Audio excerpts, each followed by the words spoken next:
સિહોરી ખાતે સમસ્ત પાંચ પરગણા બ્રહ્મ યુવા સંવાદ યોજાયો। યુવાનોને સંગઠન અને શિક્ષણનો મંત્ર। બ્રહ્મ યુવા સંવાદમાં વ્યસનથી દૂર રહેવા અને બિઝનેસ શિક્ષણમાં આગળ વધવા આહવાન। કાંકરેજ તાલુકાના મુખ્ય મથક સિહોરી આનંદવાડી ખાતે સમસ્ત પાંચ પરગણા બ્રહ્મ યુવા સંવાદ કાર્યક્રમનું આયોજન કરવામાં આવ્યું હતું। કાર્યક્રમની શરૂઆત ભગવાન પરશુરામને પૂજ્ય આનંદ પ્રકાશ બાપુની પ્રતિમા સમક્ષ દીપ પ્રાગટ્ય કરીને કરવામાં આવી હતી। આ સંવાદ સમસ્ત બ્રહ્મ સમાજ ગુજરાતના ઉપપ્રમુખ શ્રી હરગોવનભાઈ સિરવાડિયાના માર્ગદર્શન હેઠળ યોજાયો હતો। તેમણે પૂજ્ય આનંદ પ્રકાશ બાપુના વિચારો રજૂ કરી સમાજને શિક્ષણ તરફ આગળ વધવા, સ્વરોજગાર અને બિઝનેસ દ્વારા પ્રગતિ કરવા પ્રેરણા આપી હતી। તેમણે ખાસ ભાર મૂક્યો સમાજ સંગઠિત રહે, યુવાનો વ્યસન અને શરીર જીવનને નુકસાન કરતા દૂષણોથી દૂર રહે।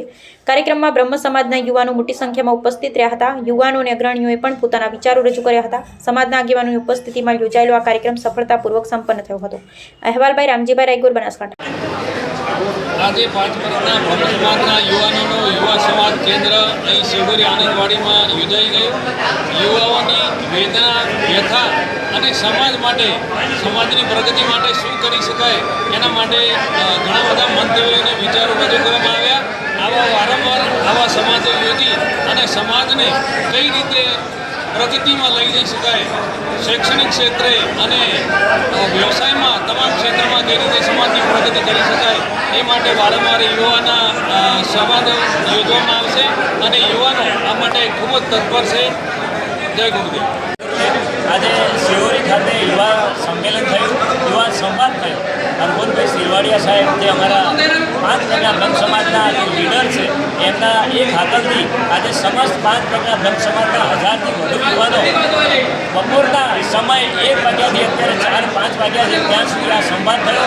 ખૂબ રસપ્રદ અને આ સંવાદ દ્વારા સમાજમાં શું જાગૃતિ લાવી, સમાજ કેવી રીતે વિકાસ કરે, યુવાનોની શક્તિ કેવી રીતે આગળ વધે અને યુવાનો દ્વારા સમાજને કેટલો લાભ થવાનો છે આવનારા સમયમાં એનું જે પ્લાનિંગ કરવામાં આવશે અને એના પછીના જે સમાજના વિકાસના અત્યારના કાર્યો અને આવનારા 1-2 વર્ષની અંદર આ સમાજ પાંચ પ્રજ્ઞા બ્રહ્મ સમાજ ગુજરાતમાં ટોપ ઉપર હશે એવી અમે સંકલ્પ લીધો છે।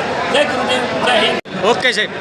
આજે સમસ્ત પાંચ પ્રજ્ઞા બ્રહ્મ સમાજ સિહોરીની અંદર આનંદવાડીમાં હજારો યુવાનો જ્યારે અહીં મળ્યા ત્યારે એમની જે વેદનાઓ, જે વ્યથાઓ હતી એમની આ સમાજના રૂપમાં સમાજને ઘણું બધું માર્ગદર્શન આપી અને જે કંઈ સમાજના બંધારણનો સુધારો વધારા કરવા પડે, જે કંઈ સમાજે એમના યુવાનોની પ્રગતિ માટે કરીને શું કરવું જોઈએ, ખૂબ સારા વિચારો મૂક્યા।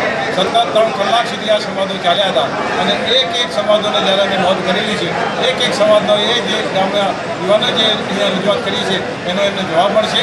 ટૂંક સમયની અંદર ફરીથી પણ આ યુવાનો મદદ થઈ શકે એ માટે કરીને અમે ત્યાં જે સોફ્ટવેર ચલાવે છે એવા અમે ત્યાંના આઈક્યુ જે છે એવા ઇન્જિનિયરને બોલાવવાના છે, એ સમજવા માટે પણ અમે વિચારો કરવાના છે। આ સમાજમાં કોઈ વ્યસન તો છે નહીં, પણ જે અમારો આર્થિક વિકાસ થાય, સમાજની એકતાને સંગઠન થાય એના માટેના અમારા સમાજ યુવાનો જે છે એ પ્રગતિ આગળ કરે એવા અહીંયા અમારા તમામ વડીલોએ આશીર્વાદ આપેલા છે અને ભવિષ્યની અંદર પણ આવા સારા પ્રોગ્રામો કરતા રહેશું। ભારત માતા કી જય।